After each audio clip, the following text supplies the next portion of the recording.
क्या आंसर। और प्रतिबिंब, अब ये 4 लाइन का आंसर अगर समझे होंगे तो सही है, और नहीं तो इससे भी आसान आंसर देंगे। और पहले से आप वह आंसर जानते हैं, इसमें आपको दिक्कत, और आप वो का अध्ययन किए होंगे तो आपको पहले से उसमें मालूम होगा।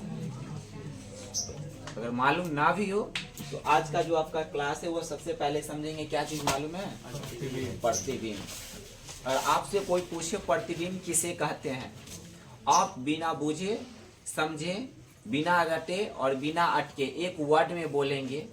किसी भी वस्तु को जो परछाई दिखाई देता है या परछाई पड़ता है उसे हम प्रतिबिंब कहते हैं। किसी भी वस्तु, वस्तु का मतलब आप हो ना, कि नहीं हो, वस्तु का मतलब आप हो। किसी भी वस्तु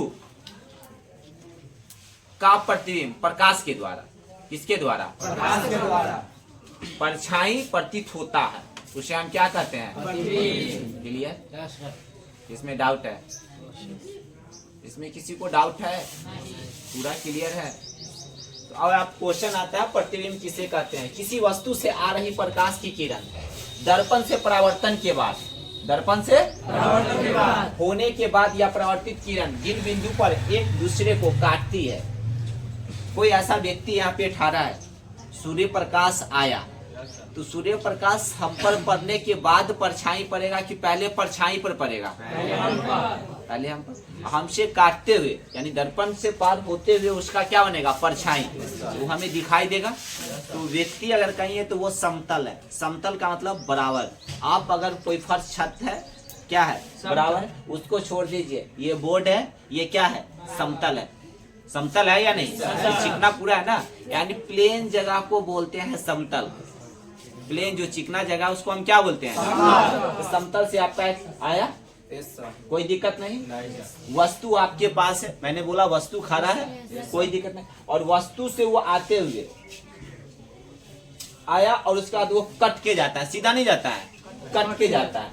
उसका जो चित्र बनता है ना, चित्र बनता है यानी कहने का परछाई बनता है, उसे हम क्या कहते हैं, प्रतिबिंब। तो आप डायरेक्ट बोले प्रकाश के दर्पण के द्वारा वस्तु से होकर जो प्रतिबिंब यानी परछाई पड़ता है, वस्तु से होकर जो परछाई उसको चित्र बनता है, उसे हम क्या कहते हैं, उसे क्या कहते हैं। तो आप इसको पहले यहाँ पे एक वर्ड इसमें, किसी वस्तु से आ रही प्रकाश की किरण दर्पण से परावर्तन होने के बाद, दर्पण से परावर्तन माने उसमें कुछ परिवर्तन हुआ ना, प्रकाश आया, वस्तु से टकराया और टकराने के बाद तो कोई परिवर्तन हुआ, एक के बाद वहाँ 2 फिगर बन गया। एक आदमी है तो कितने फिगर बन रहा है, 2 फिगर बन रहा है। किरण जिन बिंदु पर पड़ती है, प्रकाश की किरण जिन बिंदु, तो बिंदु का मतलब क्या, वस्तु, बिंदु का मतलब क्या, वस्तु दूसरे को काटती है, दूसरे को क्या करती है, या काटती हुई प्रतीत होती है। अगर काटती नहीं है तो काटती हुई भी प्रतीत होती है, उस बिंदु स्रोत को हम क्या कहते हैं, प्रतिबिंब कहते हैं।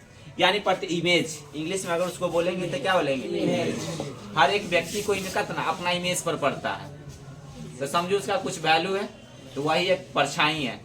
तो परछाई अगर हम वो भी छोड़ दो, याद कर, वो भी नहीं करो, आप अपना फेस आईना में जाकर देखते हो, आपका इमेज उसमें बनता है या नहीं बनता है, बनता है जी सी, वो क्या है, प्रतिबिंब।